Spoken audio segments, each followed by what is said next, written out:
All right. So, now, here's another complicating factor. So I said, well, there's three things that you can run into when you're going about your goal. And I would say, if you're going to form a goal, if you're going to form a plan, you look about 3 to 5 years out in the future. Because beyond that, you get something called combinatorial explosion. And it means that there's so many variables that you just can't predict. So there's not that much point looking out 20 years. Because like, what the hell do you know about what's going to happen in 20 years? Nothing.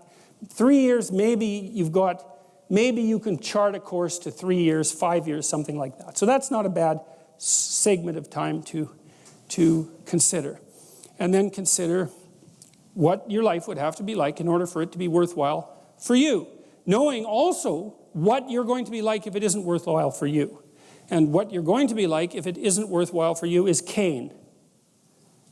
That's what you're like, because that's what that story's about. Because Abel's the guy who has a goal and is making the proper sacrifices. And Cain is the person for whom, by his own faults, at least in part, things aren't working out for. And so the default for not doing this is something like building resentment, bitterness, with an underlying, what would you call it? Flavor enhancer of murderous resentment, something like that, which you will act out in the world, which people act out in the world all the time.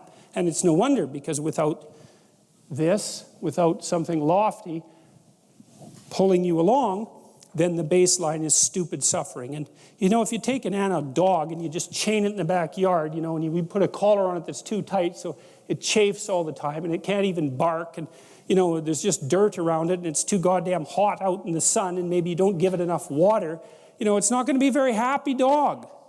Its basic condition is misery. Well, the same applies to people. So, all right, so you're on your way to, see, you remember you've all probably watched Pinocchio or know about it. One of the things that happens that's really cool in Pinocchio is that when Geppetto decides that he wants his puppet to be a genuine autonomous being, he wishes upon a star. It's a very strange thing, but everybody just swallows it because we don't notice when we're swallowing things that are completely preposterous. You know, it's this animated puppeteer wishes on a star that his puppet is going to become real, and everybody nods their head and goes, oh yeah, that makes sense. It's like, no, it doesn't. It doesn't make any sense at all, but it doesn't matter. It doesn't make the sort of sense that we normally associate with sense. It makes a kind of meta sense, and everybody understands it. So this is what Geppetto's doing, is he's elevating his eyes above the horizon, so out of the realm of the worldly, let's say, to the transcendent. And the transcendent will say, for all intents and purposes, you can see the transcendent spread above you in the heaven that arches over us. It's close enough for our purposes. And there's a star there, and a star is something that's eternal, that shines in the darkness. And so Geppetto makes an agreement with the transcendent. He says, look, I'm willing to do whatever it takes that my creation becomes autonomous. Well, that's exactly this situation that you want to set up for yourself. Is like, okay, you got to figure out what star you're going to orient yourself by. And you have to ask yourself, like no one's ever asked you, okay, if you had the choice to make your life worth living, what's your price? What do you need? Just find out, first of all. You just ask. You'll tell yourself, like, you'll be afraid because you thought, I'll never get that. It's like, well, lower your sights a little bit then, you know. Don't ask for a 80-foot super yacht in like 6 months. That just means you're stupid. You know, it doesn't mean, you're not, first of all, it's not going to make you happy anyways. You know, it's just not, it's not wise. You're supposed to be asking yourself this question like you're someone you care about. So you imagine you're talking to some 12-year-old kid that you kind of like. Think, it wouldn't be so bad if this 12-year-old kid had a decent life. So you too, it's like, it wouldn't be so bad. The universe wouldn't mind if you had a decent life. If there was a little less suffering on your part, especially if you didn't, you know, foist it off on other people. If there's a little less suffering on your part and you made things a little better everywhere you went, it's like the universe would probably be okay with that. So I think you could get away with it if you were sort of quiet about it. And so ask yourself, okay, so then once you've established your target and you know where you are, then you know what's good for you, because that moves you along. And that happens at a perceptual level. You don't have to think about it anymore. And the experimental literature on that's already quite clear. So for example, if I specify that podium as the target for my action, then I'm happy when I'm walking towards it because there it is and everything cooperating really nicely.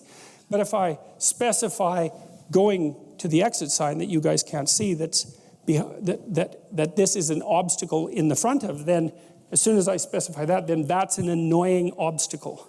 And that's precognitive. It happens immediately. It happens instantaneously. And so it really is the case that your being manifests itself inside these frames. And so what's so cool about that is you can change the frame. It doesn't mean you can like juggle planets or anything like that, but it does give you quite a scope of what?